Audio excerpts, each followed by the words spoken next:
Hello, today I'll be talking about how coronavirus has impacted me ever since it started in March. Now, I know that I was definitely expecting things to be a lot different for me during my freshman year of college, but obviously, since the virus, that is not the case. So, I guess I'll start off with how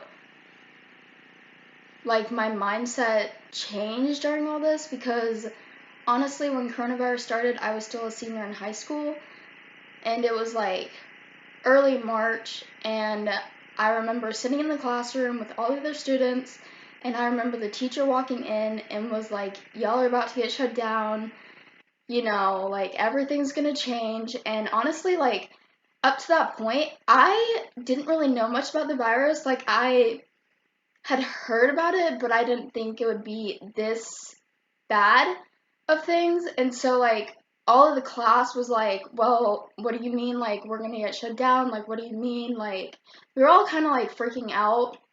And then I remember the school got shut down. Everything was put online. I remember my family was back together. We were all social distancing. We had to start wearing masks. We couldn't it was just so weird because up to that point, you could see people and you didn't have to wear a mask. You could see people and you didn't have to social distance. And then I just remember this for 6 months, I didn't go anywhere. I was at the house. I was wearing a mask. I was social distancing. I did not go see my friends until just this month because of that. And it's been six months since that happened.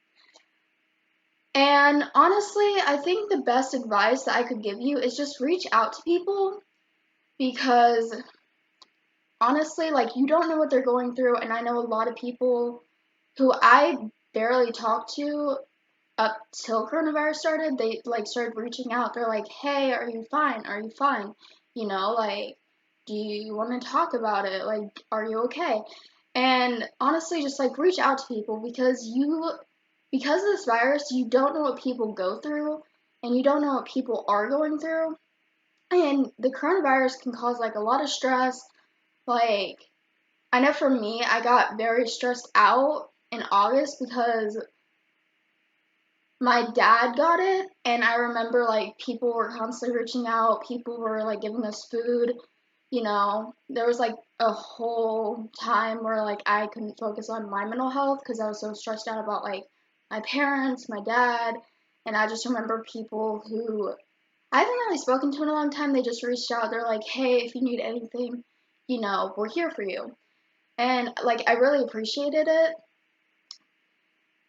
And so that's the first tip is just reach out to people, see how they're doing. And I guess the second and final tip is just do whatever you can to take precaution, wear the mask, social distance. Don't go out if you absolutely have to. And I'm guilty of this because I've gone out a lot more this month than I probably should. I should probably be staying home. But don't go out as much. Just take the precautions. I get it, some people don't like wearing masks or whatever, and they think it's ridiculous, but with everything going on in the world right now, just take precaution and do what you can so this virus can end. And that way, schools can open back up, businesses can open back up, and the world can start getting normal again. So, thank you.